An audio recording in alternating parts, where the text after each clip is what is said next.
जब कभी भी हम शेयर करते हैं कि हमारा बिजनेस 27 करोड़ रुपए हर साल रेवेन्यू में कमाता है, तो a lot of people are like, अरे ये तो एक्सपेक्टेड है, बहुत कम नहीं है, आपका नियर बाय तो बहुत ज्यादा करता था, ये तो मामूली सी चीज होगी आपके लिए। And this video is meant to illustrate the fact कि हर एक इंसान जो आपको सक्सेसफुल लगता है उसकी भी एक जर्नी रही। क्या आप जानते हैं कि मेरा जो पहला स्टार्टअप था उससे मैं फायर हो गया। This video will talk about वो सारी गलतियां जो मैंने एज अ फाउंडर करी, एंड उससे अगर आप एक फाउंडर हैं सीख पाएंगे। अगर आप फाउंडर नहीं है और एक एम्प्लॉई हैं, चाहे स्टार्टअप में हो या एक बड़ी कंपनी में हो, you will be able to see कि शायद आपके मैनेजर वही गलती कर रहे हैं, and that could help you not make the same mistakes और not get caught in the same mistakes. पहले थोड़ी सी अपनी स्टार्टअप जर्नी के बारे में बताता हूँ। तो 2006 में मैंने ISB से MBA खत्म किया और उसके बाद मेरी पहली नौकरी लगी जो कि कंसल्टिंग फर्म में थी। और कंसल्टिंग की नौकरी ना बड़ी बड़ी बढ़िया नौकरी होती है, कोई और वर्ड नहीं आ रहा था, बड़ी बड़ी बढ़िया नौकरी होती है। You get a lot of money. मुझे 2006 में 13.5 लाख रुपए की नौकरी मिली थी, which was the best that I could have ever got. Client के साथ काम, रियल लाइफ प्रोजेक्ट्स, आप हर हफ्ते ट्रैवल कर रहे हैं, 5 स्टार होटल्स में रह रहे हैं। मैं दुबई में प्रोजेक्ट करता था, तो मैं हर हफ्ते, I kid you not, Sunday सुबह फ्लाइट पकड़ता था एमिरेट्स की, दुबई जाता था, एंड देन थर्सडे रात को used to come back to Delhi. ये हर हफ्ते का प्लान होता था। वहाँ शांग्रीला में रह रहे हैं, it was a long duration कमरा, तो कभी हम चेकआउट नहीं करते थे। मेरे कपड़े वहाँ पड़े हुए हैं, मेरी चीजें वहाँ पड़ी हुई हैं। It was like my home but in a 5 star place, and I loved that entire life. बहुत कुछ सीखने के लिए मिला, बहुत पैसे भी मिले, बहुत स्मार्ट लोगों के साथ काम किया। लेकिन धीरे धीरे ये भी पता चलना शुरू हो गया कि कोई भी सुबह उठ के ये नहीं बोलता यार काश मेरी जिंदगी में ज्यादा कंसल्टेंट्स हो। तो कंसल्टिंग इज समथिंग जो दुनिया को ना वाकई में जरूरत नहीं, कंसल्टेंट्स अपनी जरूरत जबरदस्ती बनाने की कोशिश करते हैं। एंड इट सो हैपेंड कि एक दिन मैं अपने ISB बैचमेट से मिल रहा हूँ। This was about a year and a half into consulting, तो 2007 मिड की बात। एंड ही इज लाइक, यार मैंने एक नई वेबसाइट शुरू करी है। मैं बोला वाह, what's it called? And he said it's called secondshadi.com। And I was like, क्या ये वही करती है जो मुझे लगता है ये करती है? एंड ही इज लाइक, हाँ यार, ये एक मैट्रिमोनियल वेबसाइट है फॉर रीमैरिजेस। भारत में इतनी शादियां होती हैं, so there bound to be people who get divorced and widowed. तो इस प्लेटफॉर्म के थ्रू लोग अपनी दूसरी शादी कर सकते हैं। And I was like, that is such an incredible idea dude, how did you think about that? And he is like, no, my dad thought about this. तो मेरा फर्स्ट मन ही मन में था कि I hope uncle and aunty are having a happy marriage, but largely I was just so excited with the idea. I was like, यार मैं किसी ढंग से इसमें पार्टिसिपेट कर सकता हूँ? आई वाज लाइक, हाँ, you could help me with whatever content and some marketing and so on. मैं एक कोडर हूँ, मैं एक इंजीनियर हूँ, मैं पूरी वेबसाइट बना दूंगा, I'll manage the entire business, I'll get it done up and running. And of course he had the financial power and of course the execution capabilities to pull it off.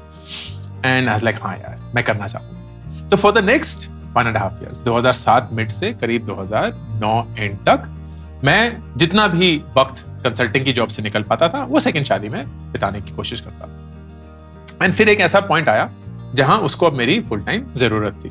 Not in the sense कि अरे business बहुत बड़ा हो चुका था, but there were a lot of other plans which we had and we felt कि यार अगर फुल टाइम आप आ जाएंगे that will make the journey good. तो 2009 के एंड में I quit my consulting job and went full time into entrepreneurship. And वहां से मेरे स्टार्टअप की जर्नी की शुरुआत हुई। एंड हमारा एक बहुत इंटरेस्टिंग मॉडल था। कंपनी का नाम था एक्सेंटियम। उसमें 4 लोग थे as founders and all 4 of us were from ISB same batch.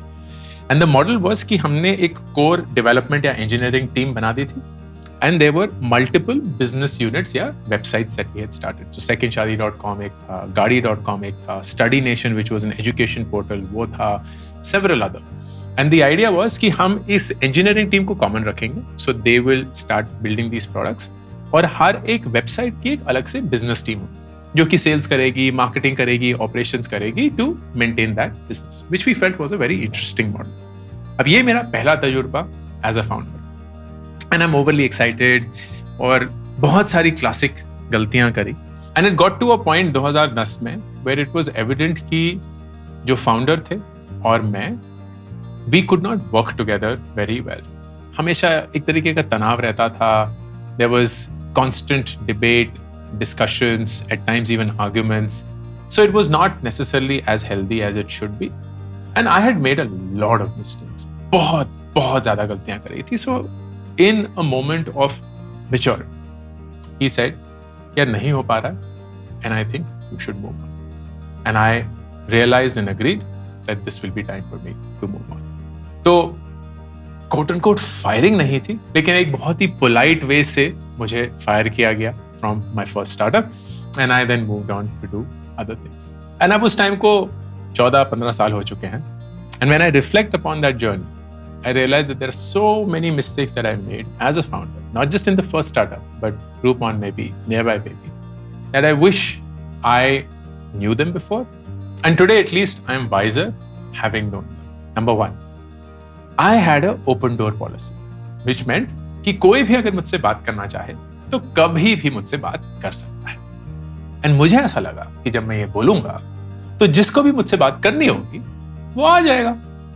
लेकिन हमारे देश में, हमारे कल्चर में ये नहीं होता है. जस्ट बिकॉज आप ये बोल देते हैं कि कोई भी आके मुझसे बात कर सकता है, लोग आके बात नहीं करते हैं.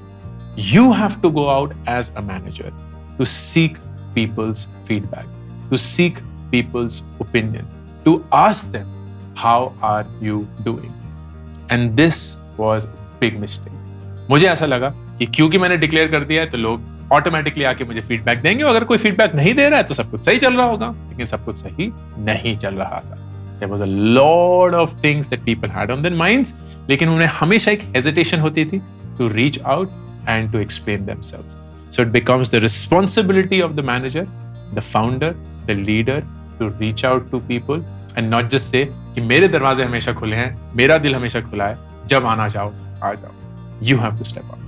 By the same measure, अगर आप एक एम्प्लॉई हैं, then please make sure कि आप, अगर कोई मैनेजर बोले कि आप कभी भी आ सकते हैं, आने की कोशिश करें. उनको जो भी आपके दिमाग में चल रहा है बताएं, उनके साथ शेयर करें, ओपनली करें, so that you don't rely on them being a mind reader, and आप clearly उनको बोल पाएं what is it that you want from your work, from your life. Number 2, मैं एक बहुत ही हैंड्स ऑफ मैनेजर हूं. मैं माइक्रो मैनेज नहीं करता हूं. तो अक्सर अगर चीजें सही चल रही होती हैं तो मैं उनको चलने देता हूं. मैं लोगों को फीडबैक नहीं देता हूं जबरदस्ती. लोगों को जबरदस्ती आके ये नहीं बोलता हूं कि यार ये बहुत ही अच्छा किया, ये बहुत गलत किया, सो ऑन. चीजें अगर चल रही हैं तो बहुत बढ़िया है. So I assume कि लोगों को भी ऐसा ही महसूस होता होगा. But that's not how people perceive. उन्हें ऐसा लगता है कि अगर अंकुर या उनका मैनेजर या उनका लीडर कुछ उन्हें आए दिन बोल नहीं रहा है, फीडबैक नहीं दे रहा है, उनसे बात नहीं कर रहा है, तो कुछ तो गलत हो गया, कुछ तो टेढ़ा मेढ़ा चल रहा है. And they then begin to stress. So as a manager, as a leader, it is your responsibility कि चीजें सही चल रही हो या नहीं चल रही हो, आप दोनों पॉइंट पे लोगों को फीडबैक देते रहें. अगर आप लोगों के काम से बहुत खुश हैं तो उनको बताएं कि आप उनके काम से बहुत खुश हैं. अगर आप उनके काम से ना खुश हैं तो उनको बताएं कि आप उनके काम से ना खुश हैं. एंड वो इंस्टेंटली होना चाहिए जब वो पॉइंट होता है, बहुत टाइम बाद नहीं कि वो 1 साल का जो अप्रेजल प्रोसेस होगा तब. And this will also become your responsibility.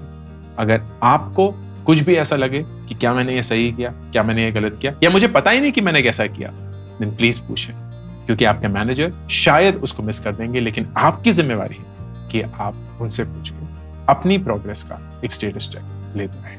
तीसरी गलती, बहुत बड़ी गलती, जब लोगों को फीडबैक देना होता है ना, खासकर अगर आप उनको हार्श फीडबैक देने वाले हैं, देन आप उसको शुगर कोट करने की कोशिश करें कि वैसे तो आप अच्छे हैं, वैसे तो आप काम बड़ा बढ़िया करते हैं, वैसे तो हर एक चीज में लगन दिखती है, लेकिन ये एक चीज को अगर आप थोड़ा सा इंप्रूव कर दें, you know what, it is not received the way you wanted. लोग इससे ना कंफ्यूज हो जाते हैं, क्योंकि उन्हें वाकई में पता नहीं चलता है कि आप अच्छा बोल रहे हैं या बुरा बोल रहे हैं. आप बोल रहे हैं कि इसको ज्यादा करो, या बोल रहे हैं मत करो, या बोल रहे हैं कम करो. And they are not left with a action plan from your feedback. तो जब भी आपको फीडबैक देना as a manager, as a leader, direct feedback while respecting the other person. तो आप उनको डरा के धमका के फीडबैक नहीं देंगे, आप उनको फीडबैक देंगे क्योंकि आप वाकई में चाहते हैं कि वो इंप्रूव करें, and that is the only right way to do it. The same way अगर आप एक एम्प्लॉई हैं एंड आप मैनेजर से फीडबैक ले रहे हैं, लेकिन आपको एग्जैक्टली समझ नहीं आ रहा कि फीडबैक का टोन क्या है, टोनालिटी क्या है, तो you should B okay saying आप मुझे डायरेक्टली बताइए कि आप बोलना क्या चाहते हैं, बिकॉज वो क्लैरिटी मेरे लिए जरूरी है।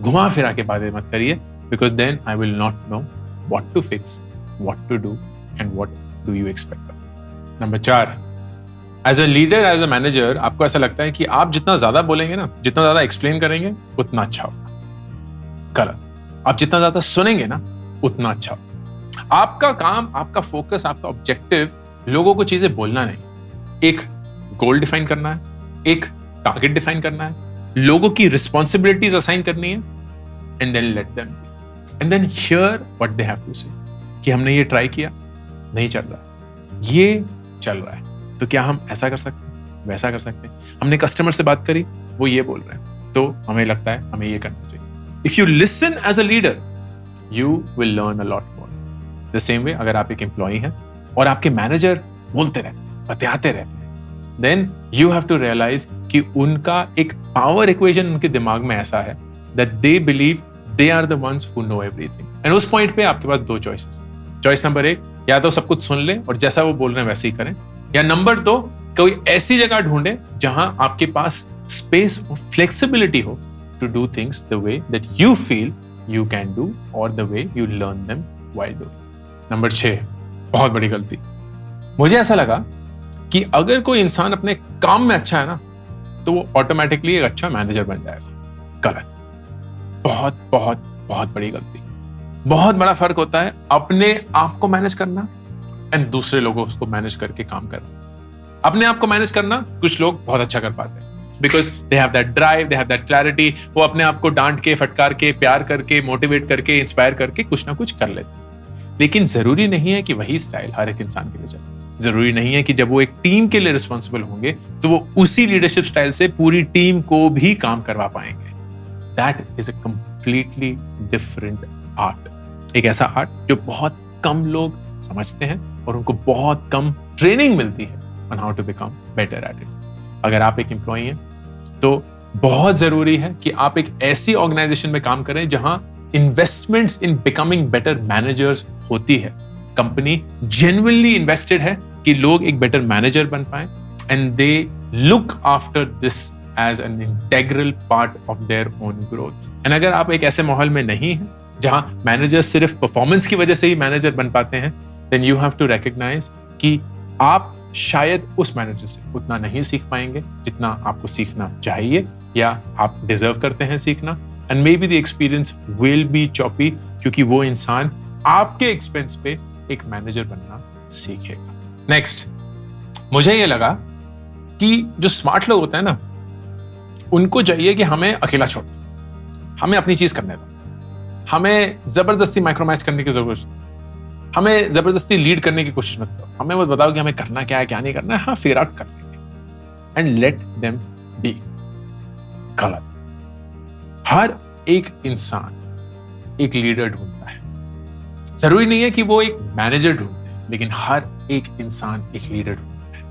99% of people want to be led but they don't want to be managed. And अंतर है, a leader defines why are we doing what we are doing, where do we want to get to, but they don't care about कैसे पहुंचेंगे, कितने वक्त तक पहुंचेंगे भी नहीं पहुंचेंगे, because they operate with trust and they know कि जो भी मेरी टीम में है they will do their best to try and get to that point, learn from their mistakes, recover from them and do a better job the next time. लेकिन उनका why and where establish हो चुका है। एक manager जो है ना, वो पीछे पड़ा रहता है। कितना टाइम हुआ, कितना काम किया कि नहीं किया, ये ऐसे क्यों किया, ये वैसे क्यों किया, तो वो इतना माइक्रो मैनेज करते हैं कि आप अपना इंडिविजुअलिटी, अपनी ऑटोनॉमी ही लूज कर देते हैं। You become completely a robot led by somebody else's view of what you should be doing and that never allows you to grow. तो प्लीज ऐसी ऑर्गेनाइजेशंस में काम करने की कोशिश करिए या ऐसे मैनेजर्स के साथ काम करने की कोशिश करिए who don't like to manage but they love to lead, and trust is a very important part of that. कोई भी इंसान जो आप पे भरोसा करता है ना, इनवैल्यूएबल है, क्योंकि वो भरोसा आपको वो ऑटोनॉमी, वो मोटिवेशन, वो कन्विक्शन देगा that you can make your own mistakes, recover from them and do a better job because somebody has your back. ये तो सिर्फ कुछ ही गलतियां हैं, मैंने इतनी सारी गलतियां करी हैं कि अगर एक वीडियो बनाएंगे तो 2400 घंटे लग जाएंगे उसको नरेट करने। But the intention of this was to tell you कि जब भी आप किसी सक्सेस स्टोरी को देखते हैं तो प्लीज उसकी सक्सेस में इतना विश्वास ना करते हो, उसकी फेलियर में ज्यादा इंटरेस्ट दिखाइए, क्योंकि उनकी गलतियों से, उनकी सीख से आप ज्यादा सीख पाएंगे। अक्सर दुनिया ये बोलती है कि learn from winners, but I often say learn from people who have failed, क्योंकि जो लोग हारे हैं, जिन लोगों ने गलतियां करी हैं, जो लोग बहुत जद्दोजहद से इस मकाम पे पहुंचे हैं, जिस मकाम पे आप उन्हें एक दर्जे पे रखते हैं, they have the best lessons to share. And जितना आप लोगों की जिंदगी में उनकी गलतियों से जो वो सीखे हैं वो सीखने की कोशिश करेंगे, उतना ही आप अपनी जिंदगी में उन गलतियों को प्रिवेंट कर पाएंगे। I hope this was useful. Ankur Warikoo signing off. मैंने 2 किताबें अभी तक रिलीज करी हैं, do epic shit and gate epic shit done. Do epic shit is more about life के बारे में सोचना, रिफ्लेक्ट करना। बहुत सारे फेलियर जो मेरी जिंदगी में मेरे साथ हुए हैं वो मैं आप सब लोगों के साथ शेयर करता हूं। इन गेट एपिक शिट डन में मैं 36 ऐसे लाइफ के सवालों के जवाब देता हूं जो हर एक इंसान की जिंदगी में उनको कभी ना कभी पूछना पड़ता है। ये दोनों किताबें 4 लाख कॉपीज बेच चुकी हैं and I would love for you to pick one of them for you और your best friends. Link pin comment और डिस्क्रिप्शन में।